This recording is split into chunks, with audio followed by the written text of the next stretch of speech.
Mon nom est Hélène Joannet. J'ai 33 ans. La veille de Noël 2025. J'ai conduit 6 heures à travers une tempête de neige en Pennsylvanie pour rentrer chez moi. Quand je suis entré, ma mère ne m'a pas demandé si j'étais arrivé saine et sauve. Elle a regardé mon manteau et a dit: pas dans la salle à manger. Va t'asseoir dans le coin petit déjeuner avec les enfants. Le petit ami de ta sœur va arriver d'une minute à l'autre. Et je ne veux pas que tu nous embarrasses ce soir. Ainsi, à 33 ans, avec un doctorat, une carrière à Philadelphie où je gérais 180 millions de dollars. Et ma fille de 6 ans qui tenait ma main. J'ai été envoyé à une table de jeu pliante avec une nappe en plastique à bonhomme de neige. Ma fille Émilie s'est assise entre un cousin de 7 ans et un siège rehausseur. Elle a levé vers moi ses grands yeux bruns et a chuchoté: maman. Pourquoi grand-mère nous fait-elle toujours nous asseoir ici? Je n'avais pas de réponse. Ma mère continuait à lisser les serviettes en lin dans la salle à manger comme si elle préparait l'arrivée de la royauté. Puis la sonnette a retenti. Ma sœur a ouvert. Un homme en costume gris est entré, m'a vu, et est devenu blanc comme un linge. Sa main a saisi le cadre de la porte. Il ne savait pas qu'il m'envoyait des textos depuis 2 mois. Il ne savait pas que sa carrière était entre mes mains. Et il ne savait surtout pas que ma mère nous cachait la vérité à tous. Si vous avez déjà été l'enfant invisible de votre famille, cliquez sur le bouton « J'aime » tout de suite. Parce que vous allez en avoir besoin pour ce qui suit. Laissez-moi revenir en arrière et vous raconter comment j'en suis arrivé là. Le coin petit déjeuner se trouve à 3,5 mètres de la salle à manger. Assez près pour tout voir. Assez près pour tout entendre.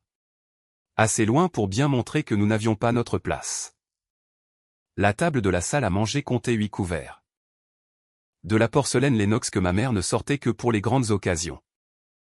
Des verres à vin en cristal Waterford, 3 tailles différentes par personne. De l'argenterie sterling qu'elle avait polie le matin même. Des serviettes en lin blanc dans des ronds de serviettes en argent. Un centre de table de rose blanche de chez Morrison & Floriste qui avait coûté 120 $. Je le sais parce que j'ai vu le reçu sur le comptoir. Le coin petit déjeuner avait une table de jeu pliante de chez Target.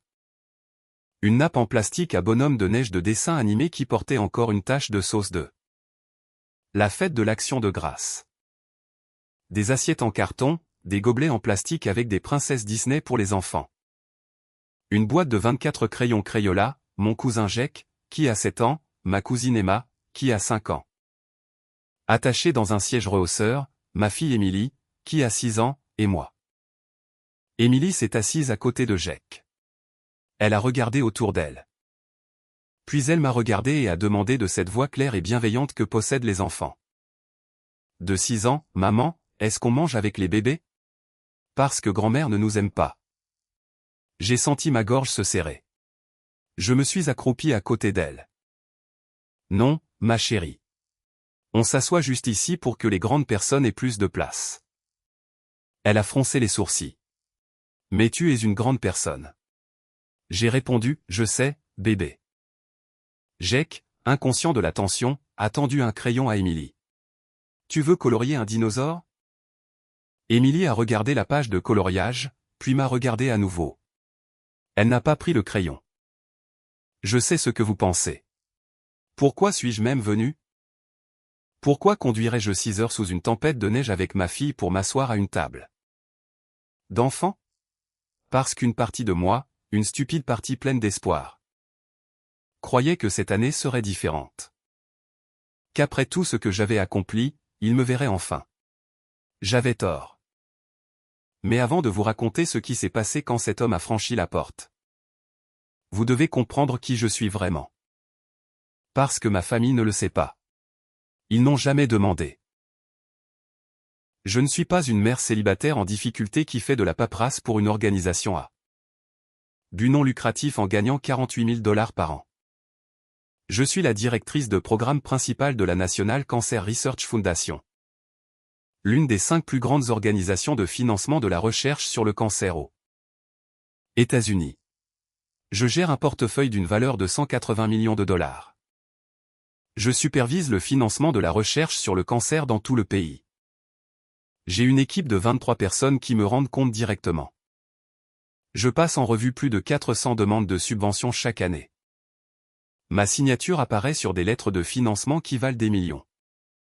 J'ai été promu en septembre. Mon salaire est de 165 000 $ par an. Plus une prime annuelle de 12 000 $ et tous les avantages. J'ai un doctorat en biologie moléculaire de l'Université de Boston. Je l'ai terminé en 2019. Ma thèse portait sur l'inhibition ciblée de PDL1 dans les lignées cellulaires de cancer du sein. Triple négatif. J'ai publié 12 articles évalués par des pairs. Je présente dans des conférences nationales. Je collabore avec des chercheurs des National Institutes of Health. Ma mère ne sait rien de tout cela. Elle n'a jamais demandé. J'habite à Rittenhouse Square à Philadelphie. Un bel appartement d'une chambre au 8e étage avec vue sur le parc. 2100 $ par mois. Parquet, au plafond. Émilie a sa propre chambre. Nous marchons jusqu'à son école en 15 minutes. Je marche jusqu'au travail en 18. Je fais du bénévolat pour Alex Lemonade Stand Foundation. J'ai des abonnements à l'orchestre de Philadelphie. J'ai 3 amis proches au travail. Émilie a des invitations à jouer et des cours de danse et tout ce qu'une enfant de 6 ans pourrait souhaiter. Nous avons une bonne vie, une vie que j'ai construite. Mais ma mère pense encore que je galère. Elle pense encore que j'ai fait une erreur en quittant mon ex-mari. Elle pense encore que je suis la fille qui n'a jamais réussi. Laissez-moi vous parler de David. Je l'ai épousé quand j'avais 27 ans. David Sloan, ingénieur en informatique, gentil, stable, patient. Nous nous sommes rencontrés à Boston pendant que je terminais mon doctorat. Il était tout ce que mes parents disaient vouloir pour moi, sauf qu'ils ne le voulaient pas. Ma mère a dit qu'il n'était pas assez ambitieux. Mon père a dit qu'il venait d'une famille ouvrière comme si c'était une maladie. Nous nous sommes mariés quand même. Petite cérémonie à Boston. Mes parents sont venus. Ils se sont assis au second rang et sont partis avant la fin de la réception. Ma mère a dit qu'elle avait une migraine. Nous avons été mariés pendant 3 ans. Nous avons essayé. Vraiment. Mais nous voulions des choses différentes. Il voulait rester à Boston. On m'a proposé le poste à Philadelphie. Il ne voulait pas d'enfant tout de suite. Moi si. Nous nous sommes éloignés. Ça arrive. Quand je suis tombée enceinte d'Émilie en 2018, David et moi parlions déjà de séparation. Nous avons décidé d'essayer de faire fonctionner les choses. Pendant 1 an, nous y sommes parvenus. Mais quand Émilie a eu 1 an, nous savions tous les deux que c'était fini. Nous avons divorcé en 2021. À l'amiable, équitable. J'ai obtenu la garde principale. Il a Émilie un week-end sur 2 et pendant les fêtes. C'est un bon père. Nous coparentons bien. Pas de drame. J'ai gardé son nom de famille, non pas parce que je l'aimais encore. Nous sommes amis, mais c'est tout. Mais parce que toute ma vie professionnelle avait été construite sous le nom d'Hélène Sloan. Mes publications, mon LinkedIn, mon diplôme de doctorat, mes cartes de visite. Mon email professionnel, ma réputation. Hélène Sloan a une carrière. Hélène Joannet est quelqu'un que mes parents ignorent. Alors je suis resté Hélène Sloan au travail. Et je suis resté Hélène Joannet sur mon permis de conduire, mon passeport. Et dans la maison de mes parents. Quand j'ai annoncé le divorce à ma mère, elle est restée silencieuse pendant 8 secondes. Puis elle a dit, eh bien, ces choses-là arrivent. Au moins tu as Émilie. Comme si ma fille était un prix de consolation. Puis elle a dit, tu vois quelqu'un? J'ai répondu, non. Elle a soupiré. Tu devrais faire plus d'efforts, Hélène. Émilie a besoin d'une figure paternelle. J'ai raccroché. Je ne suis pas rentré pour Noël cette année-là ni la suivante. Je suis revenu en 2022, la première fois depuis 2 ans. Émilie avait 3 ans. Ma mère m'a prise dans ses bras à la porte et a dit, tu as l'air fatigué. Pas, tu m'as manqué. Pas, je suis contente que tu sois là. Juste, tu as l'air fatigué. Puis elle a pris Émilie et a dit, oh. Comme tu es mignonne. Tu ressembles exactement à ta tante Nathalie quand elle était petite. Émilie ne ressemble en rien à Nathalie. Elle me ressemble. Mais je ne l'ai pas corrigée. Ce Noël-là, ils ont pris une photo de famille. Mon père a installé son appareil sur un trépied. Ma mère nous a disposés. Mes parents au centre, Nathalie à droite, moi à gauche tenant Émilie. Ma mère m'a regardé et a dit, « Hélène, ma chérie. Tu pourrais reculer un peu. Tu fais de l'ombre à Nathalie. » J'ai reculé. La photo est sortie magnifique. Ils l'ont encadrée en 20 x 25 et l'ont accrochée à la cheminée. Sur la photo, on voit parfaitement mon père, ma mère et Nathalie, clairs, centrés, souriants. Émilie et moi sommes à peine visibles, à moitié coupés, un flou sur le bord. Cette photo est toujours sur la cheminée en ce moment. Ma mère la montre aux invités. C'est une belle photo de nous trois, n'est-ce pas? 3. Si vous savez ce que c'est d'être effacé de sa propre famille, commentez, invisible, ci-dessous. Ce dernier Pâques, j'ai conduit jusqu'à la maison avec Émilie pour l'église. Ma mère nous a présenté à la femme du révérend Campbell. Voici Nathalie. Notre cadette. Elle travaille au cabinet dentaire du docteur Patterson. Un si joli cabinet. Puis, et voici Hélène. Elle est à Philadelphie. Elle travaille avec une fondation. Et voici sa fille, Emma. C'est Émilie? J'ai dit. Oh, bien sûr, Émilie. Elle est très douce.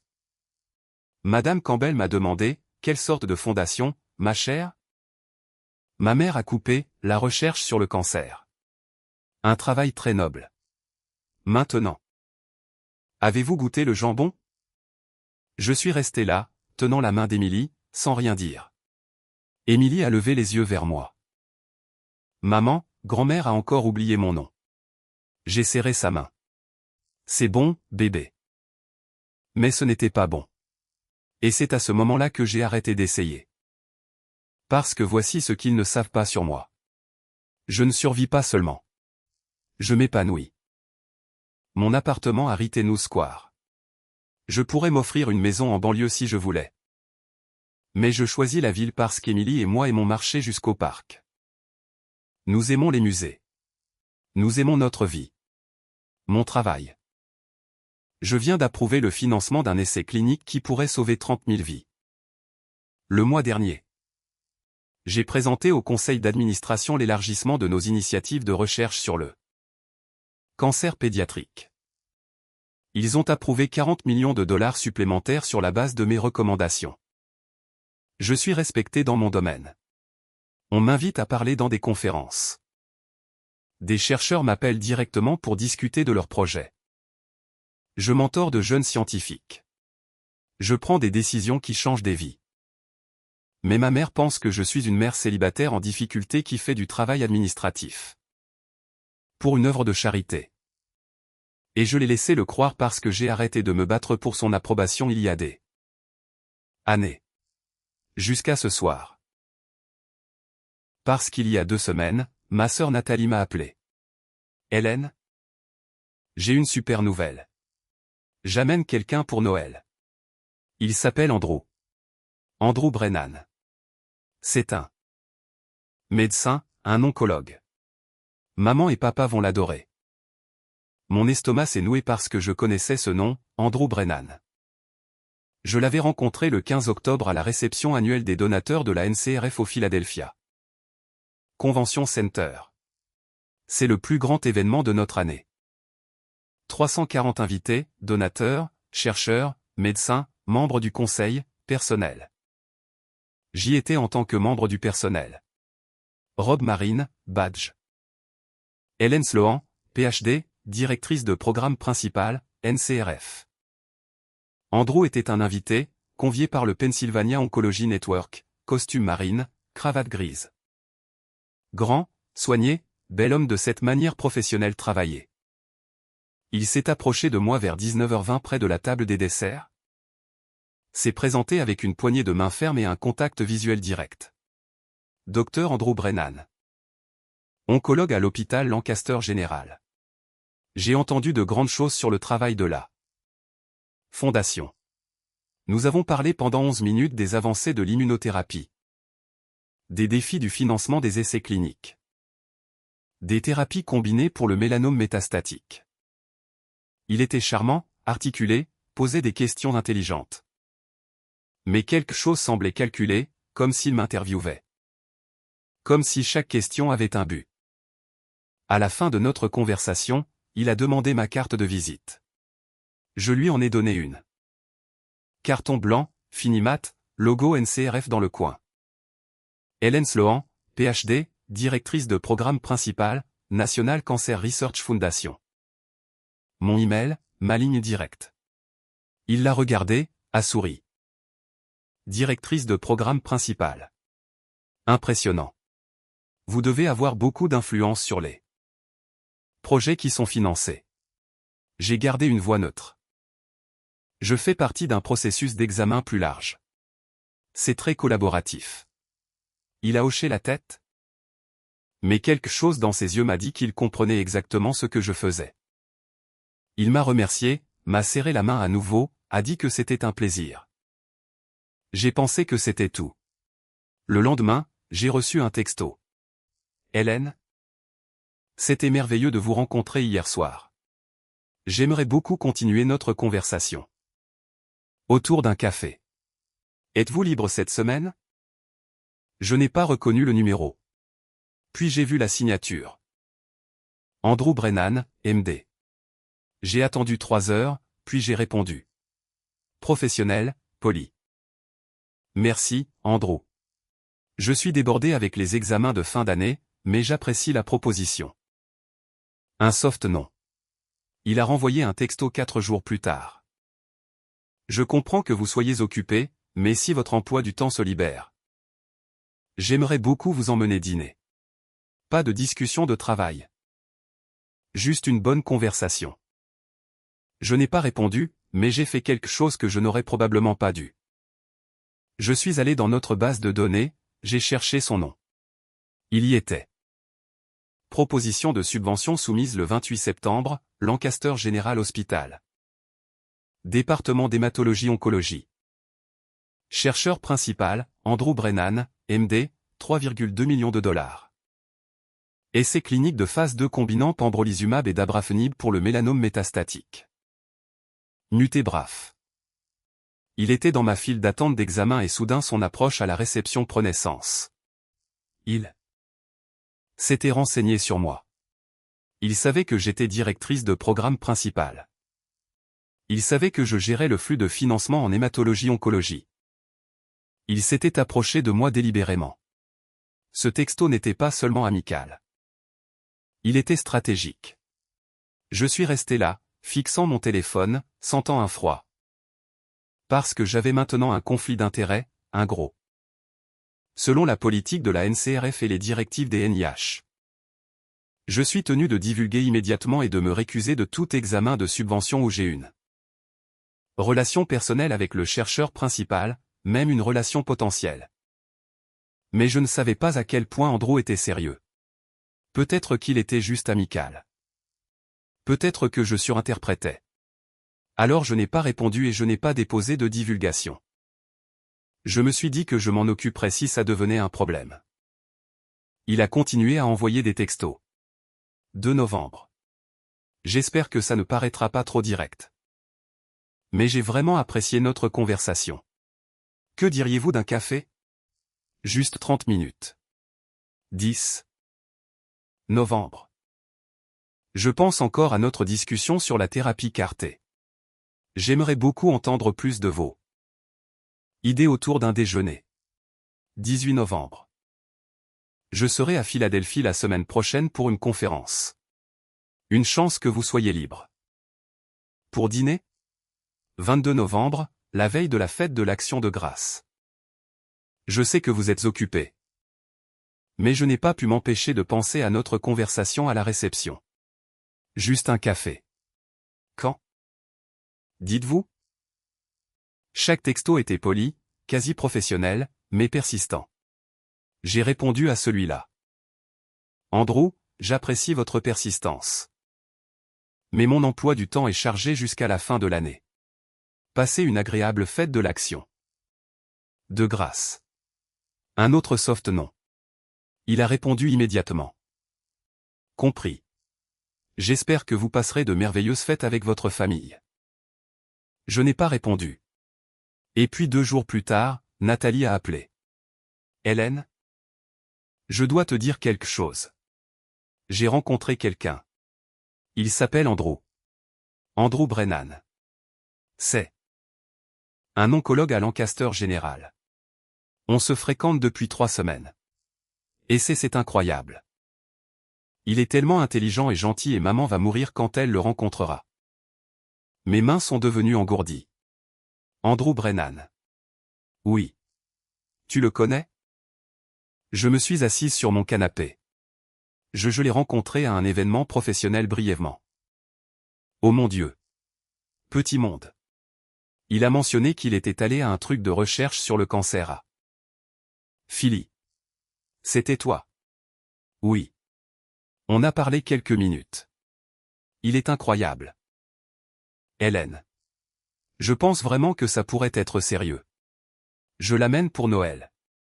Tu vas l'adorer. J'ai dit les mots comme un robot. C'est super, Nathalie. Je suis contente pour toi. J'ai raccroché et je suis resté là à essayer de digérer ce que je venais d'apprendre.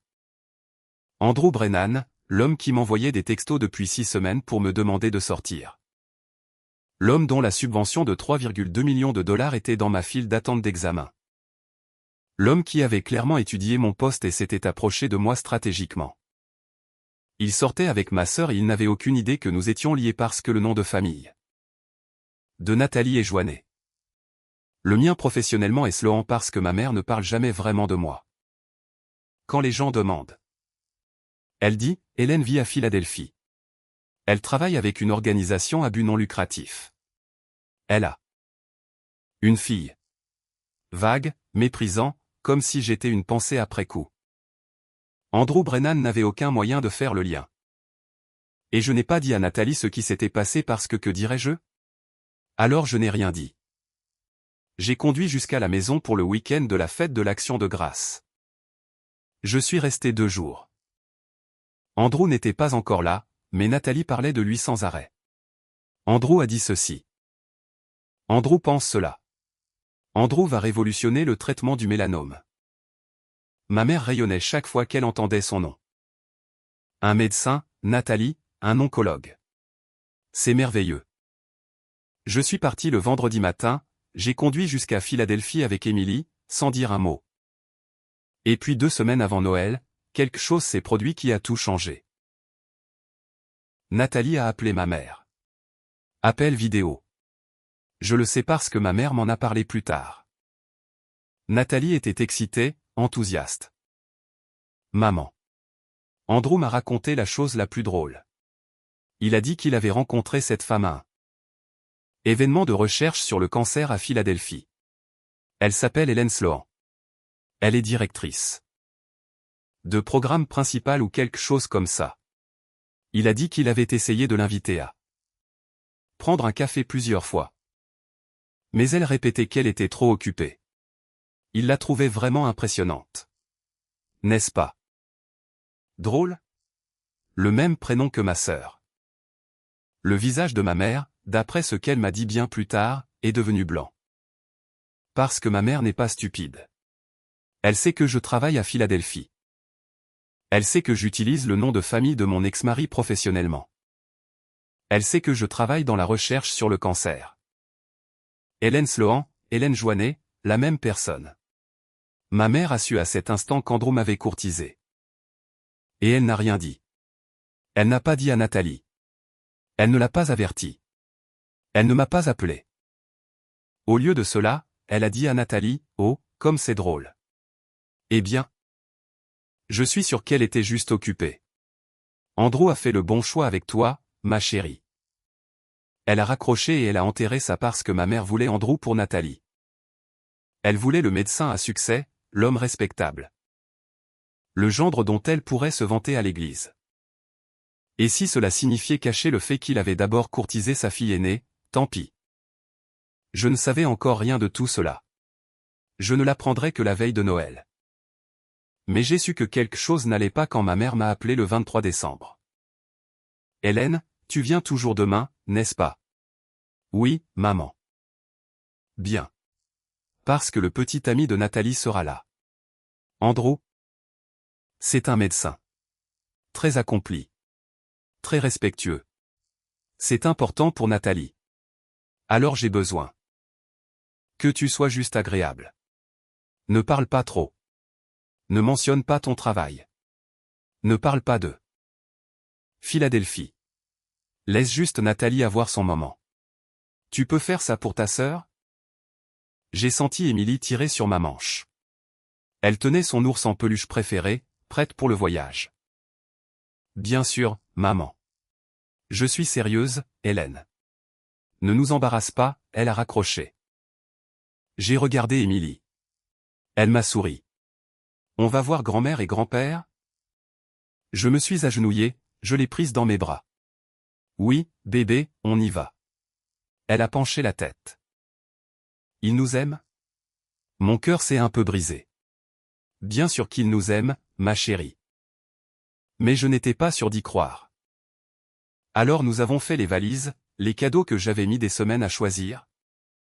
Le sac de nuit d'Émilie, son pyjama préféré, ses livres de coloriage. Et nous avons conduit 6 heures à travers une tempête de neige la veille de Noël.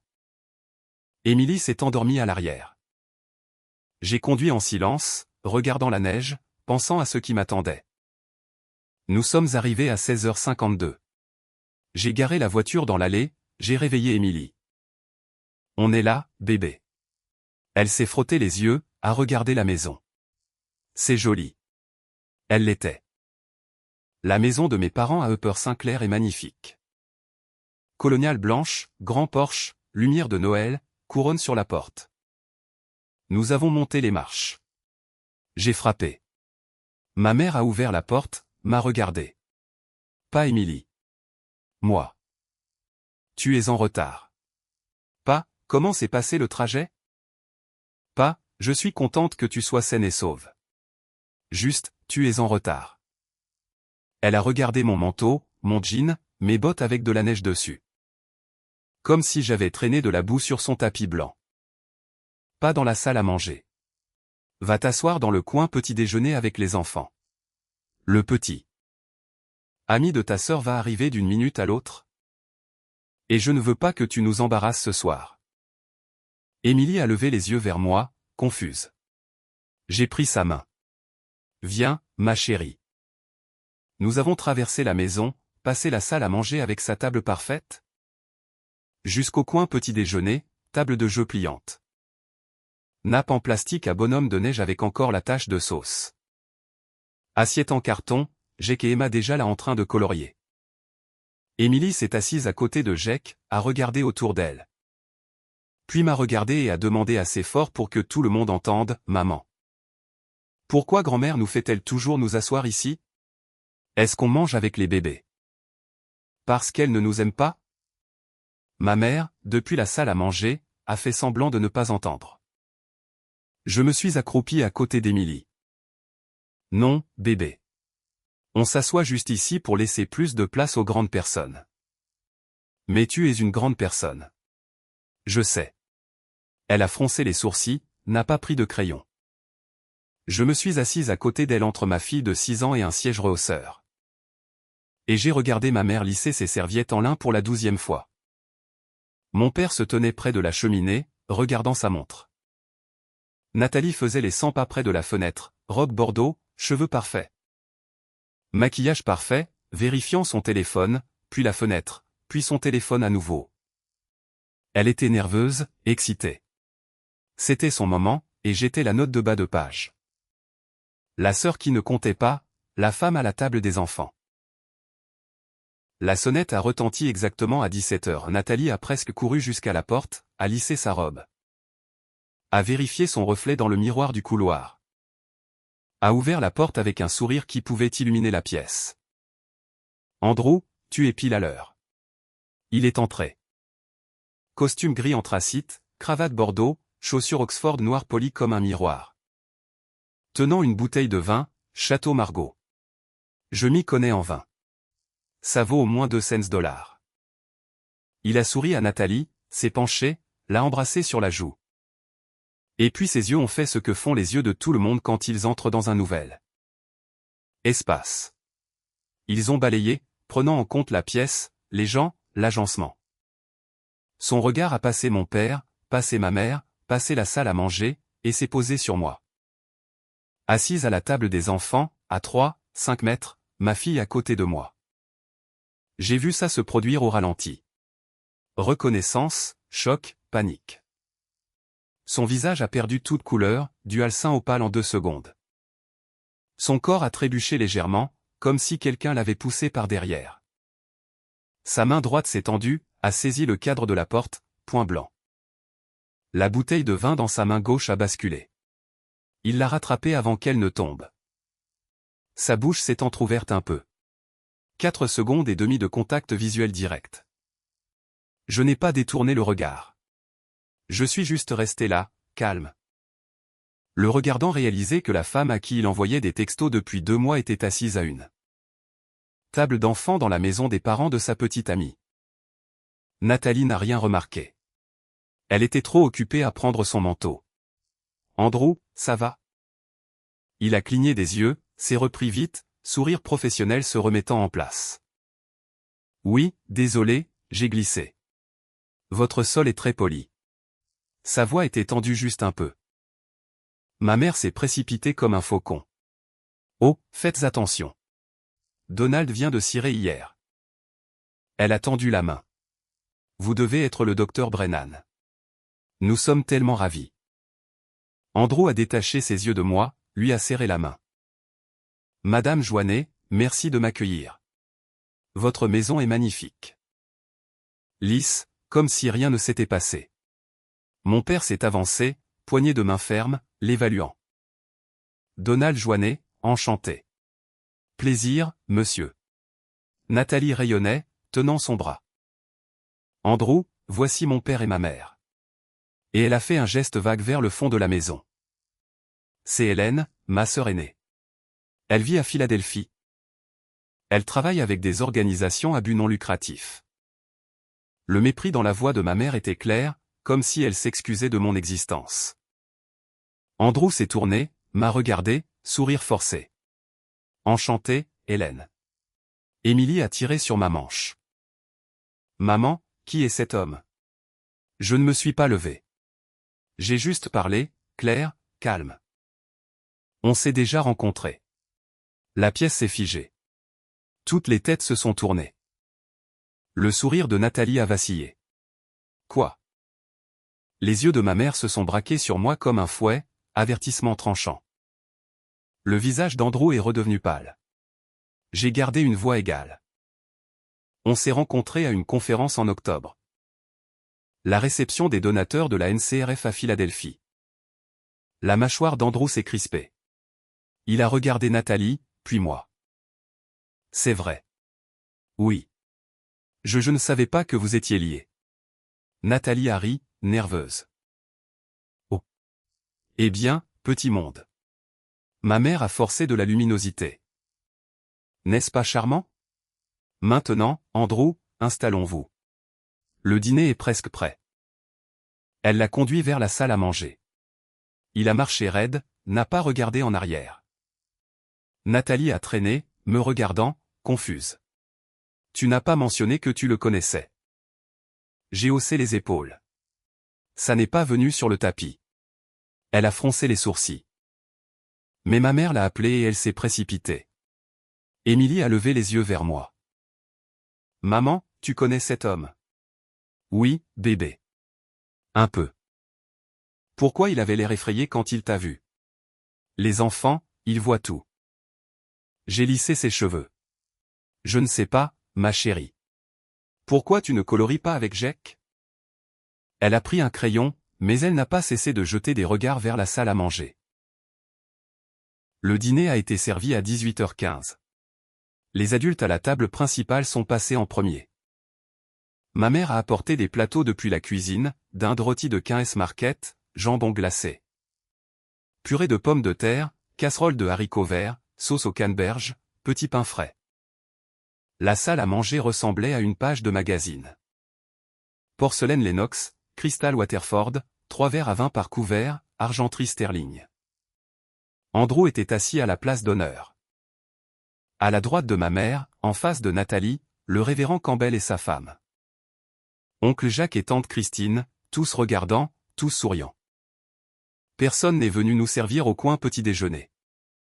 Je me suis levé, j'ai marché jusqu'au buffet dans la cuisine, j'ai préparé une assiette pour Émilie. Dinde, purée, un petit pain, je l'ai rapporté, puis j'ai préparé des assiettes pour Jake et Emma. Personne n'a offert d'aide. Depuis la salle à manger, des rires. La voix de ma mère, claire et performative. Andrew, prenez donc plus de jambon. Donald l'a découpé lui-même ce matin. La voix d'Andrew, chaleureuse. C'est délicieux, Madame Joannet.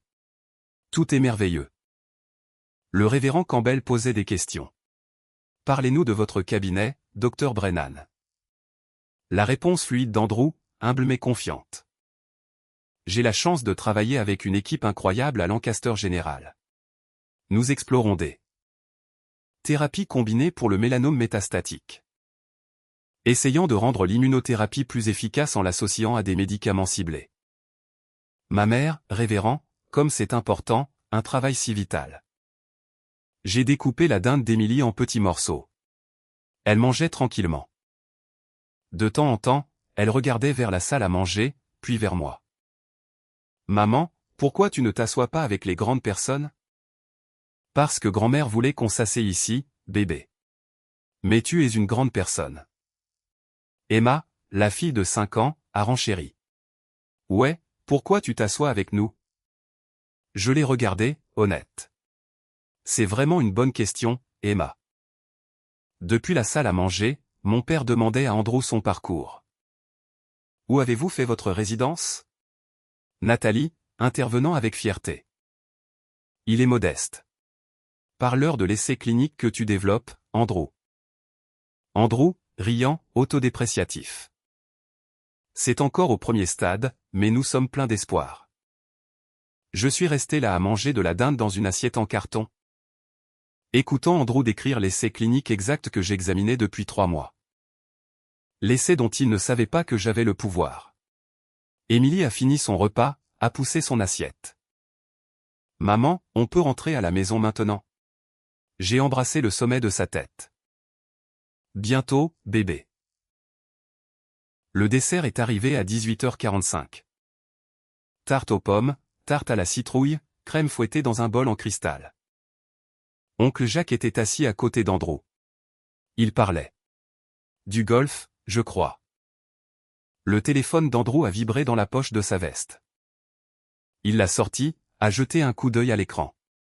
Une sorte d'alerte. Système hospitalier, probablement. Et quand il a sorti le téléphone, quelque chose d'autre est sorti avec.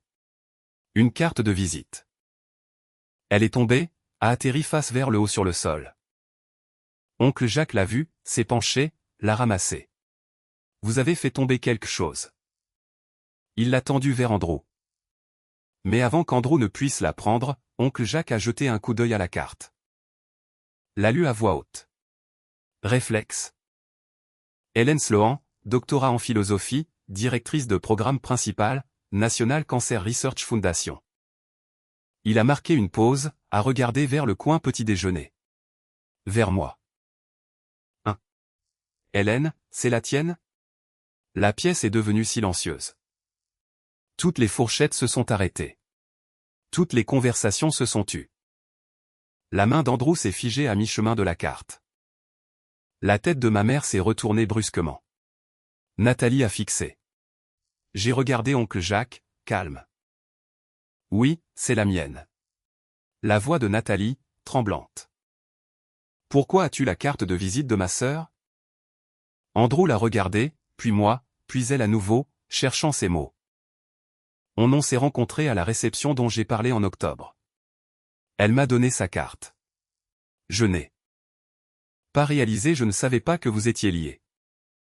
La voix de Nathalie s'est élevée. Vous vous êtes rencontrés à une conférence? Oui. On a parlé brièvement de recherche sur le cancer. Je lui ai demandé sa carte pour du networking. Je n'y ai pas pensé plus que ça. Les yeux de Nathalie se sont rétrécis. Si tu n'y as pas pensé plus que ça, pourquoi l'as-tu encore dans ta poche? Bonne question, Nathalie. Andrew a bégayé. Je garde beaucoup de cartes pour des contacts professionnels. Ça sonnait faible.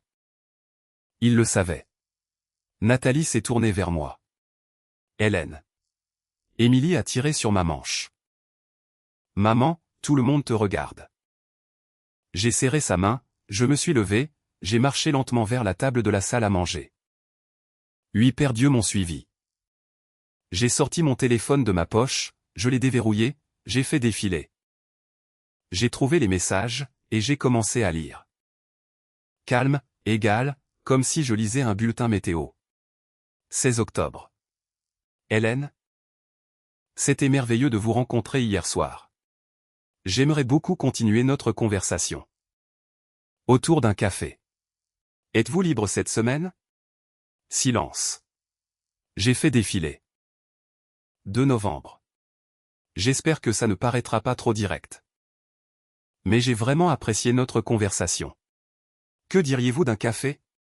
Juste 30 minutes. Le visage de Nathalie est devenu blanc. J'ai continué. 22 novembre. Je sais que vous êtes occupé. Mais je n'ai pas pu m'empêcher de penser à notre conversation à la réception. Juste un café. Quand? Dites-vous? J'ai levé les yeux. Nathalie fixait Andrew, tremblante. Tu as demandé à ma sœur de sortir avec toi. Andrew s'est levé, désespéré. Nathalie? Je ne savais pas que c'était ta sœur. Je te le jure. Ton nom de famille est Joannet. Le sien est Sloan. Comment étais-je censé le savoir? La voix de Nathalie s'est brisée. Tu ne savais pas que j'avais une sœur? Tu ne savais pas que j'avais une famille? Je savais que tu avais une famille, mais tu n'en as jamais parlé. On a commencé à se fréquenter en novembre. Tu lui envoyais encore des textos en novembre. Andrew a tendu la main vers elle. Elle s'est écartée. Tu savais pour moi quand tu lui envoyais des textos? Non, je te le jure, je ne savais pas. La petite voix d'Émilie a coupé. Maman, pourquoi tante Nathalie pleure? Je me suis retourné vers elle. C'est bon, bébé. Reste là. Ma mère s'est levée, sa voix aiguë, fragile. Hélène, qu'est-ce que c'est? Qu'est-ce que tu fais? Je me suis tourné vers elle. Je réponds à des questions, maman. Tu causes une scène la veille de Noël devant tout le monde. J'ai gardé une voix calme. Je ne cause rien. Je dis la vérité. Le révérend Campbell s'est agité inconfortablement. Sa femme a touché son bras. Il voulait clairement partir. Oncle Jacques fixait Andrew, réévaluant tout. Mon père était assis en silence, le visage de pierre. Je n'avais pas fini. Il y a plus que vous devriez tous savoir. Tout le monde s'est retourné vers moi. J'ai regardé Andrew. Parle-leur de ta demande de subvention. Son visage est passé du pâle au gris. Nathalie a regardé entre nous. Quoi? Subvention? Je n'ai pas attendu qu'il réponde. Andrew a soumis une proposition à la NCRF en septembre, 3. 2 millions de dollars pour un essai clinique de phase 2 sur une thérapie combinée pour le mélanome métastatique. J'ai marqué une pause, laissé ça s'imprégner. Je suis la directrice de programme principale qui supervise ce flux de financement. Les yeux d'oncle Jacques se sont écarquillés. Bon Dieu. Ma mère a octé. Hélène. Je l'ai ignoré. Ça veut dire que j'examine des propositions comme celle d'Andrew. Je fais des recommandations sur les subventions qui sont financées et celles qui ne le sont pas. Mon avis pèse lourd auprès du conseil. La voix de Nathalie n'était plus qu'un murmure. Tu examines sa subvention. Je l'étais jusqu'à ce que je réalise qu'il y avait un conflit d'intérêts. Andrew a retrouvé sa voix. Hélène. Je ne savais pas. quand je t'ai rencontré à la réception. Je ne savais pas que tu étais la personne qui examinait ma proposition. J'ai levé un sourcil. Vraiment? Non, je veux dire je savais que tu travaillais à la NCRF. J'ai vu ton badge. Mais je ne savais pas que tu t'occupais spécifiquement des subventions en hématologie-oncologie. Ma carte de visite dit directrice de programme principal. Tu as demandé ce que je faisais. Je t'ai dit que je gérais un large portefeuille. Tu es un homme intelligent, Andrew. Tu savais. Il a ouvert la bouche, l'a refermée. Rien. Ma mère a retrouvé sa voix. Stridente. Hélène, quel est exactement ton travail? Je me suis tourné pour lui faire face complètement. Je suis la directrice de programme principal à la National Cancer Research Foundation. Je gère 180 millions de dollars de financement de recherche sur le cancer. Je supervise 23 personnes. J'examine plus de 400 demandes de subventions chaque année. Je gagne 165 000 dollars par an. Plus des primes. J'ai un doctorat de l'Université de Boston. J'ai publié 12 articles évalués par D. Père et j'ai été promu à ce poste en septembre. La bouche de ma mère s'est ouverte. Rien n'en est sorti. La voix de mon père, calme, stupéfaite. Tu ne nous as jamais dit. Je l'ai regardé. J'ai essayé, papa. Tu n'as jamais demandé. Ma mère a trouvé des mots. Mais tu as dit que tu travaillais pour une organisation à but non lucratif. C'est le cas. La NCRF est une organisation à but non lucratif 501, C3. Mais tu n'as jamais dit que tu n'as jamais dit que tu gagnais 165 000 dollars. Non, maman. Je ne l'ai pas dit parce que chaque fois que j'essayais de parler de mon travail, tu changeais de sujet. Tu assumais que je galérais. Tu assumais que je ne gagnais rien. Tu n'as jamais demandé. Le révérend Campbell s'est éclairci la gorge, essayant de détendre la tension. Hélène, c'est remarquable. Vraiment, ton travail doit sauver d'innombrables vies. J'ai hoché la tête vers lui. Nous essayons, révérend. Oncle Jacques fixait toujours. Jésus, Hélène, pourquoi tu n'as jamais rien dit? Je l'ai regardé, puis ma mère. Est-ce que quelqu'un aurait écouté? Silence. Andrew a pris la parole, voix tremblante. Hélène, selon la politique de la NCRF. Tu dois te récuser de l'examen de ma subvention. C'est un conflit d'intérêts maintenant. Je l'ai regardé. Je sais. J'ai déjà rédigé l'email de divulgation. Je le déposerai lundi matin. Je n'ai jamais voulu que ça, peu importe ce que tu as voulu. Andrew. Ce qui compte c'est ce que tu as fait. Nathalie s'est levée, sa chaise a grincé. Elle a regardé Andrew, des larmes coulant. Sors. Nathalie, s'il te plaît, sors de ma maison. Sa voix était calme. Andrew a regardé autour de lui. Personne ne l'a défendu. Personne n'a parlé. Il a attrapé son manteau, a marché jusqu'à la porte, s'est arrêté, a regardé Nathalie. Je suis désolé. Elle n'a pas répondu. Il est parti. La porte s'est refermée. 19h09. La voix d'Émilie, petite et effrayée. Maman. Je me suis retourné. Elle était debout maintenant, me regardant avec de grands yeux.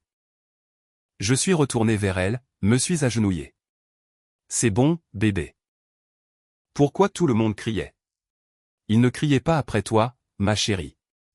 Je te le promets. Nathalie s'est effondrée sur une chaise, sanglotant. Je me suis levé, j'ai marché vers elle. Elle a levé les yeux vers moi. Tu savais. Tu savais qu'il s'intéressait à toi. Je me suis assise à côté d'elle. Je ne savais pas qu'il te fréquentait jusqu'à ce que tu me dises son nom en novembre. Je n'en avais aucune idée. Mais tu savais qu'il t'envoyait des textos. Oui. Et j'ai dit non à chaque fois. Tu l'aimais?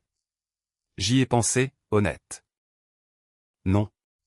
Quelque chose chez lui me semblait faux, comme s'il voulait quelque chose de moi. Elle m'a fixé. Sa subvention. Il voulait que sa subvention soit approuvée. Je n'ai pas répondu parce que je ne savais pas si c'était vrai, mais je le soupçonnais. Elle a mis son visage dans ses mains. Il m'a utilisé pour arriver jusqu'à toi. Peut-être. Ou peut-être qu'il t'aimait vraiment et que le lien avec moi était un bonus. Je ne saurais jamais. La voix de ma mère a coupé, tremblante de rage et d'autres choses. De la culpabilité, peut-être. Comment as-tu pu faire ça, Hélène? La veille de Noël devant tout le monde? Tu as humilié ta sœur.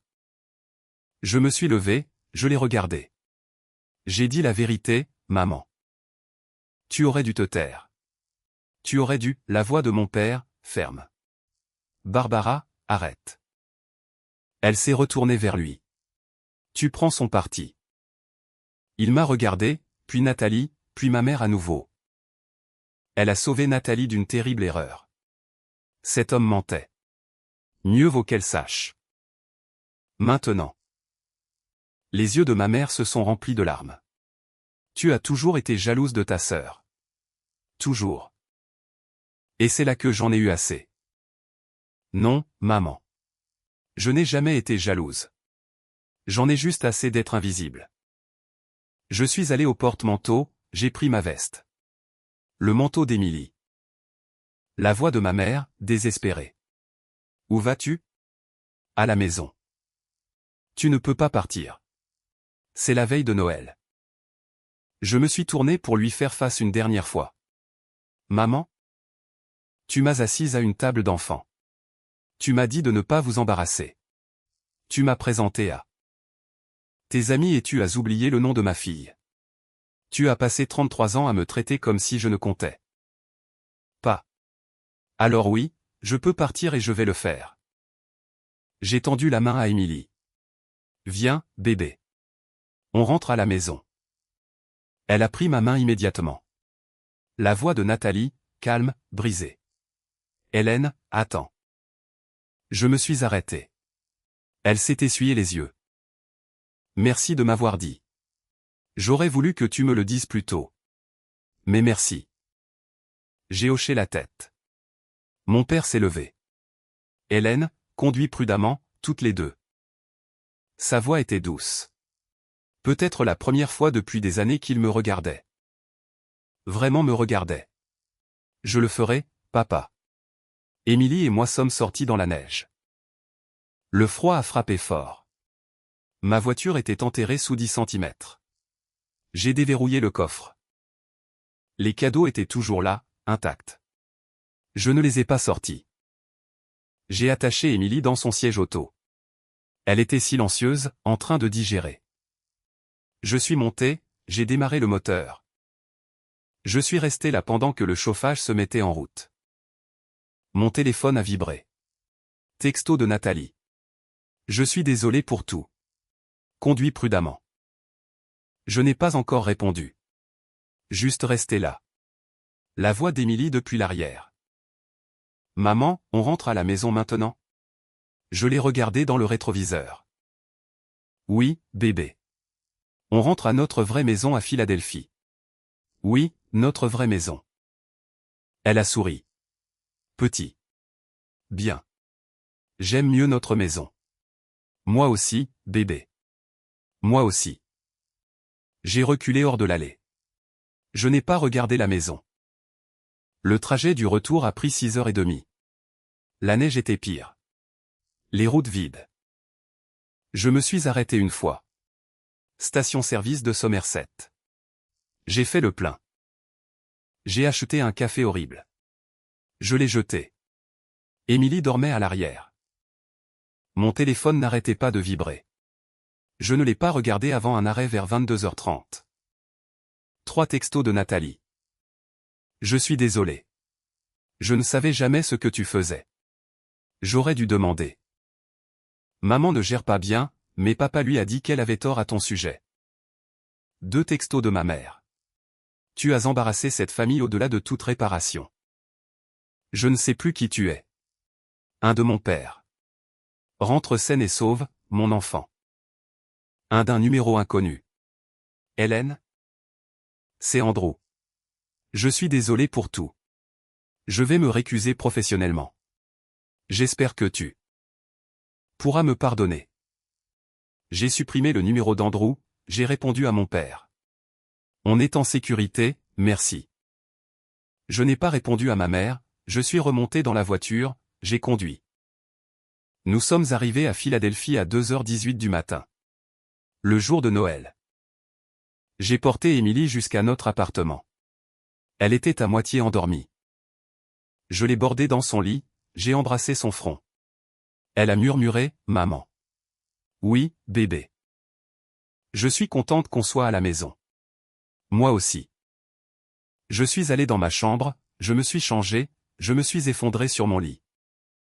Mon appartement était calme. Pas de décoration, pas de sapin, juste nous. Et pour la première fois depuis des heures, j'ai pu respirer. Le lendemain matin, 26 décembre, je me suis réveillé à 7h30. Emily était déjà debout à regarder des dessins animés. J'ai préparé le petit déjeuner, des pancakes, son préféré. Nous avons mangé sur le canapé, tranquille, normal. Vers 8h30, j'ai ouvert mon ordinateur portable, j'ai rédigé l'email que j'avais promis. Objet, conflit d'intérêts, divulgation, récusation immédiate requise. Dr Jameson Clark, directeur scientifique en chef, National Cancer Research Foundation. Cher Dr Clark, je vous écris pour divulguer un conflit d'intérêts concernant le numéro de subvention. NCRF 2025 HO 182, chercheur principal Andrew Brennan, MD, Lancaster General Hospital. J'ai rencontré le Dr Brennan à la réception annuelle des donateurs de la NCRF le 15 octobre 2025. Il a ensuite initié un contact personnel pendant une période de 8 semaines. J'ai décliné toutes les invitations. J'ai récemment appris que le Dr Brennan est en relation avec ma sœur cadette. Compte tenu de ces liens, je ne peux plus fournir d'examen impartial de cette proposition. Je demande respectueusement une récusation immédiate et une réaffectation à un autre directeur de programme. Je m'excuse pour toute perturbation du calendrier d'examen. Chronologie complète des interactions jointes. Cordialement, Hélène Sloan, PhD, directrice de programme principal. Je l'ai envoyé. Le docteur Clark a répondu à 10h15. Hélène, merci pour ta transparence. Parlons-en lundi. Ne t'inquiète pas. Nous gérons cela de manière appropriée. Lundi 27 décembre, j'ai rencontré le docteur Clark. Il a été compréhensif, solidaire. Tu as fait ce qu'il fallait. C'est exactement pour cela que nous avons ces politiques. La subvention a été réaffectée au docteur Patricia Donnelly.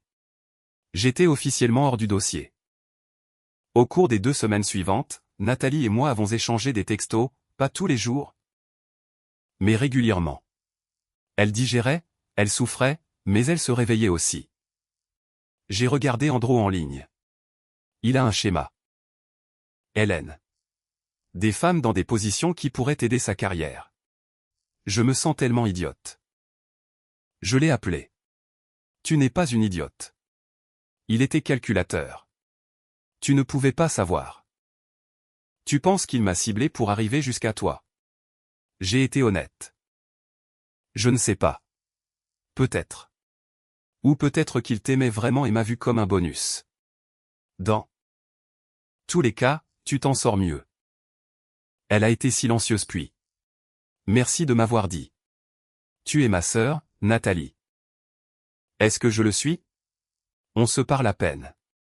Ça peut changer si tu le veux. Longue pause. J'aimerais ça. Le 10 janvier, Nathalie a appelé. Hélène, je pense déménager, avoir mon propre appartement. Maman ne gère rien de tout ça. Tu devrais le faire. Ce sera la meilleure chose que tu auras jamais faite. Vraiment? Vraiment. Tu pourras enfin découvrir qui tu es, pas qui ils veulent que tu sois. Elle a ri, triste. Comme toi. Oui, comme moi. Elle a marqué une pause. Je peux venir te rendre visite un de ces jours, voir ton appartement. Rencontrer Emily correctement? J'ai souri. J'adorerais. Ma mère m'a appelé 14 fois entre Noël et la mi-janvier. Je n'ai pas répondu. Elle a laissé des messages vocaux. Les premiers étaient en colère. Tu dois me rappeler. Puis défensif. Je n'essayais que de protéger Nathalie. Puis culpabilisant. C'est les fêtes. La famille devrait être ensemble. Et puis le 8 janvier, différent, plus calme. Hélène, ton père m'a montré ton LinkedIn. Je n'avais aucune idée de ton doctorat. De ton poste. Je ne sais pas quoi dire.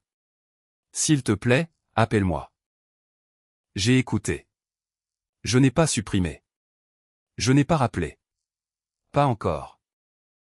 Le 11 janvier, Nathalie m'a dit quelque chose qui a fait glacer mon sang.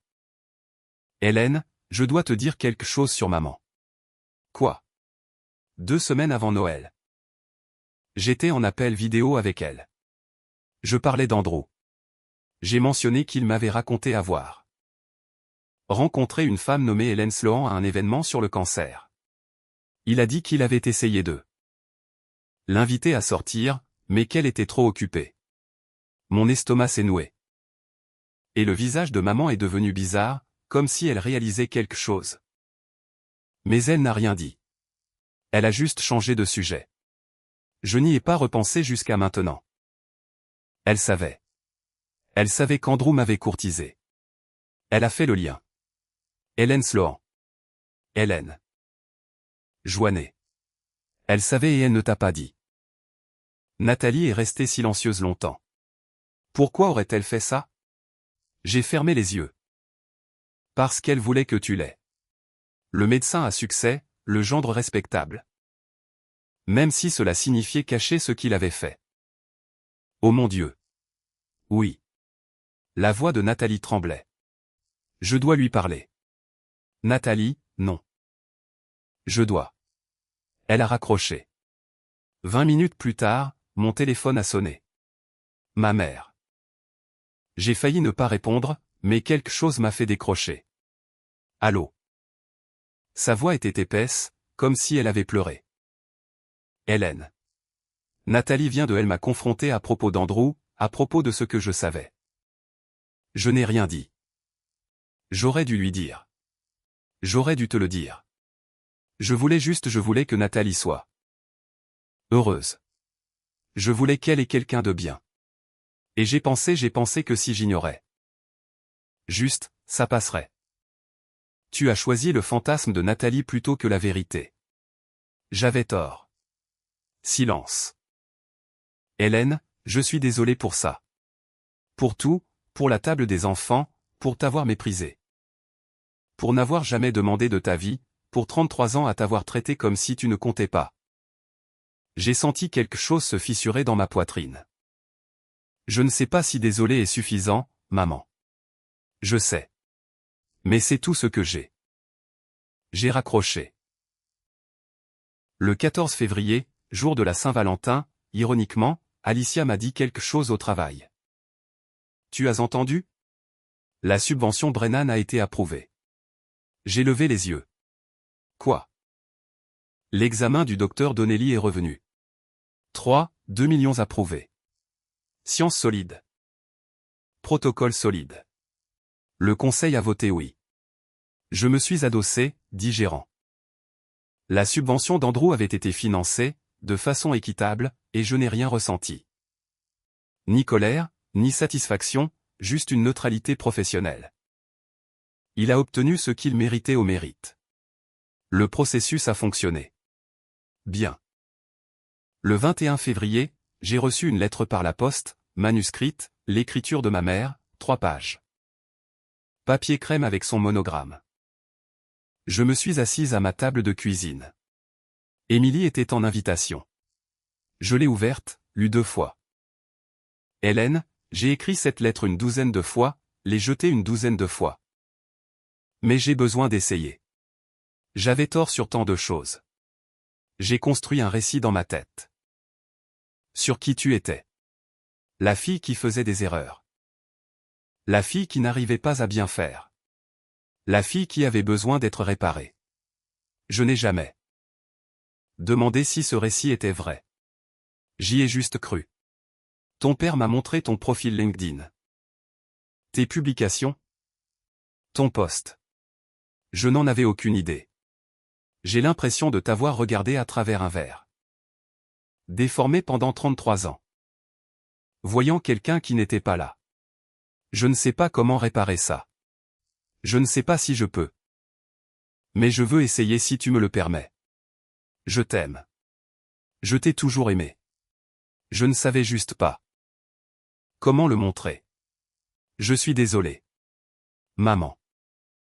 J'ai plié la lettre, je l'ai mise dans mon tiroir de bureau. Je n'ai pas répondu. Pas encore. Mais je ne l'ai pas non plus jetée. Le 1er mars, Nathalie est venue rendre visite. La première fois qu'elle venait dans mon appartement à Philadelphie. Elle est entrée, a regardé autour d'elle. Hélène, c'est magnifique. Merci. Émilie a couru, timide d'abord, puis se réchauffant. Tu es ma tante Nathalie? Nathalie s'est agenouillée.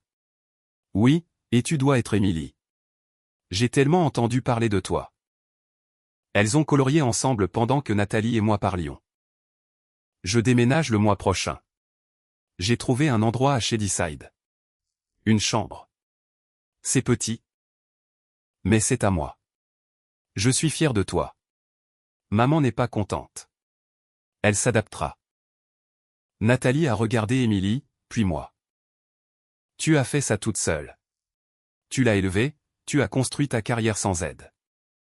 J'ai eu de l'aide, des amis, la crèche, de bons collègues. Mais oui, je l'ai fait.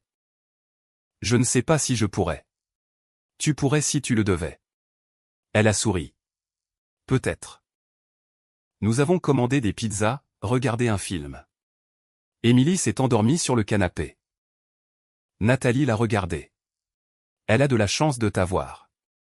J'ai de la chance de l'avoir. Le 15 mars, mon père a envoyé un texto.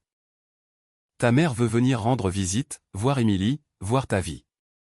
Est-ce que ce serait possible? J'ai fixé le message longtemps. Taper, effacer, retaper. Laisse-moi y réfléchir. Prends ton temps. Je n'ai pas répondu tout de suite parce que j'avais besoin de savoir ce que je voulais. Pas ce qu'il voulait, pas ce qui rendrait les choses plus faciles, ce que je voulais. Et je n'étais pas encore sûr. Mais je savais une chose. Je n'avais plus besoin de leur validation.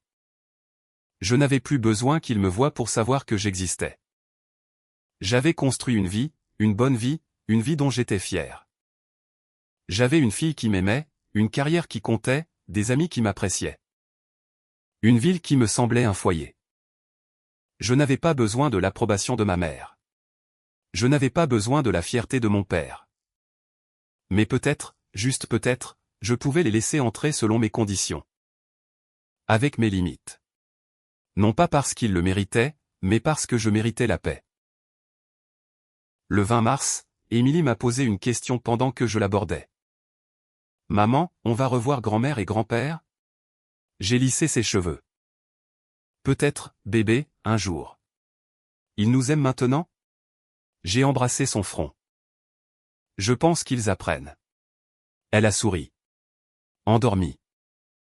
Bien, parce que j'aime mieux notre appartement de toute façon. J'ai ri.